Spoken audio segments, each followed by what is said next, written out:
Three people dead from hyperthermia.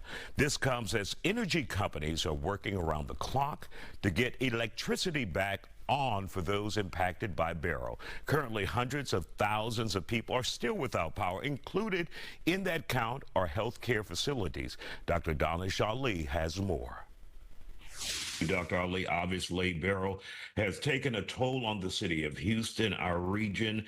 Many hospitals are bursting at the seam as a result of so many people going there for various services, while we're seeing an overflow into our hospitals. Yeah, Isaiah. As we know, there's millions of Houstonians that are without power, and just as so, there are many clinics, medical facilities that are also without power, Isaiah. And specifically dialysis center. There's patients that have renal disease and they need to go get dialysis 2 to 3 times a week. And a lot of these dialysis centers are without electricity. And so these patients end up in the emergency rooms because they need dialysis.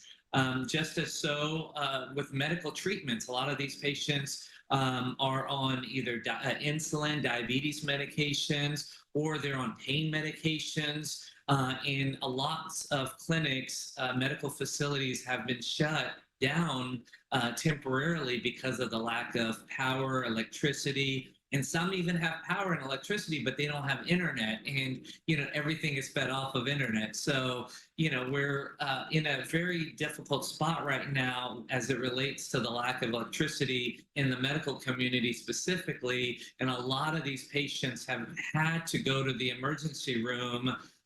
Even Ben Tubb, Isaiah, had 320 patients that were in the ER on a given day, which is a 35% increase than what a typical day would look like for these ERs. And it's my understanding we're also seeing an uptick in carbon monoxide cases as a result of people using these generators at their home. Yeah, is that or sitting in a vehicle in the garage, that the vehicle is powered on, but the garage is closed off. And so it builds up that carbon monoxide. And we have seen folks an increase in the number of cases of folks coming in with carbon monoxide poisoning.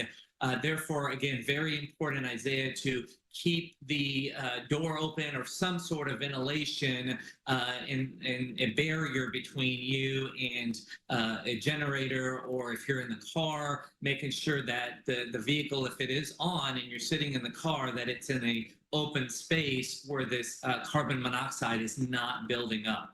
You know what? And I just realized that many people, because it's so hot outside, they'll go sit in that car and sit in that car in the garage while it's running, like you said, with the garage door shut.